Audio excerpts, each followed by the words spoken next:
திருப்பூர் மாவட்டத்தில் சாய ஆலை பட்டறையில் ஒரு துயர சம்பவம் நடந்திருக்கிறது.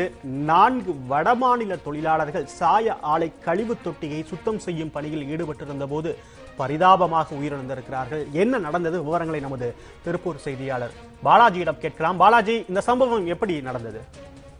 நிச்சயமாக சிபி, அதாவது திருப்பூர் கருப்பக்கவுண்டம்பாளையம் பகுதியில் இயங்கி வரக்கூடிய வாஷிங் யூனிட், அதாவது யூனிட்டி வாஷிங் யூனிட் என்ற ஒரு தனியார் சாய நிறுவனமானது கோவையில் உள்ள ஜெயக்குமார் என்பவர் நடத்தி வருகிறார்.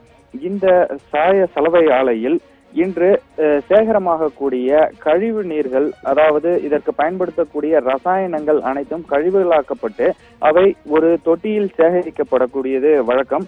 இதை அவ்வப்பொழுது தூய்மை செய்யப்படுவதும் ஒரு வழக்கமான ஒரு நிகழ்வு.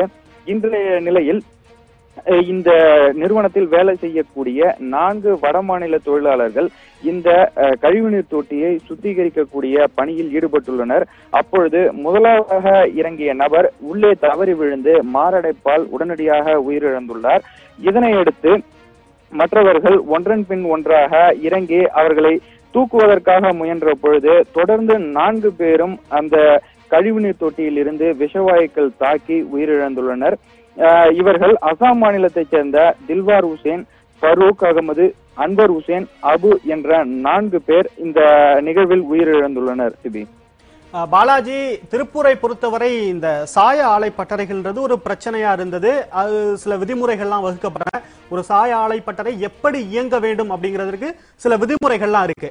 அந்த விதிமுறை குளறுபடியால் தான் இப்ப இந்த துயர சம்பவம் நடந்திருக்கா? நிச்சயமாக சிபி, அதாவது நாம் வீட்டில் இருக்கக்கூடிய கழிவுகளை அகற்றுவதற்கு தற்பொழுது இயந்திரங்கள் வந்துள்ளது. அதனை போலவே இதிலும் சேகரமாகக்கூடிய கழிவுகள் ரசாயனங்கள் கலக்கப்பட்ட கழிவுகள் என்பதால் இவற்றையும் இயந்திரங்களின் உதவிகளுடனேயே அகற்றப்பட வேண்டும் என்ற ஒரு நிலை உள்ள நிலையில் சாதாரணமாக இந்த சாய ஆலைகளில் பணியாற்றக்கூடிய தொழிலாளர்களை வைத்து வாளிகள் மூலமாக அள்ளி வெளியே கொட்டக்கூடிய ஒரு நிகழ்வு இங்கு நிகழ்ந்திருக்கிறது. இதன் காரணமாகவே இன்று 4 தொழிலாளர்கள் உயிரிழந்துள்ளனர். சிபி, விதிமுறை முறையாக பின்பற்றப்படவில்லை. அந்த சாய ஆலை கழிவு தொட்டியிலிருந்து மின் மோட்டார் மூலம் மட்டும்தான் சாய ஆலையின் கழிவுகளை வெளியேற்றணும். ஆனா வாளியை பயன்படுத்தி கிணற்றிலிருந்து நீர் இறைப்பதை போல அந்த இறைக்கக்கூடிய முயற்சியில் ஈடுபட்டிருக்கும் பொழுது 4 வடமாநில தொழிலாளர்கள் விஷவாயு தாக்கி உயிரிழந்திருக்கிறார்கள்.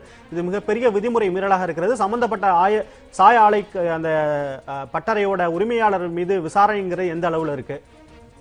நிச்சயமாக சிவி, இந்த தகவல் குறித்து உடனடியாக தகவல் அறிந்த வீரபாண்டிய காவல்துறையினர் சம்பவம் அந்த பகுதியில் உயிரிழந்த 4 தொழிலாளர்களுடைய உடல்களையும் மீட்டு திருப்பூர் அரசு மருத்துவமனைக்கு சோதனைக்காக அனுப்பி வைத்துள்ளனர். மேலும் இது குறித்த விசாரணையும் அங்கு இருக்கக்கூடிய தொழிலாளர்களிடம் மேற்கொண்டு வருகின்றனர்.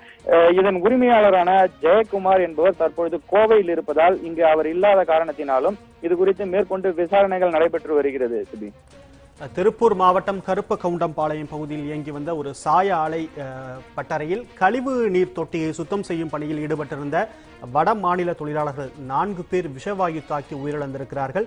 முதல் கட்ட விசாரணையில் விதிமுறை மீறலால் இந்த உயிரிழப்பு அரங்கேறி இருப்பதாக தெரிகிறது. விவரங்களை பகிர்ந்து கொண்டமைக்கு நன்றி பாலாஜி.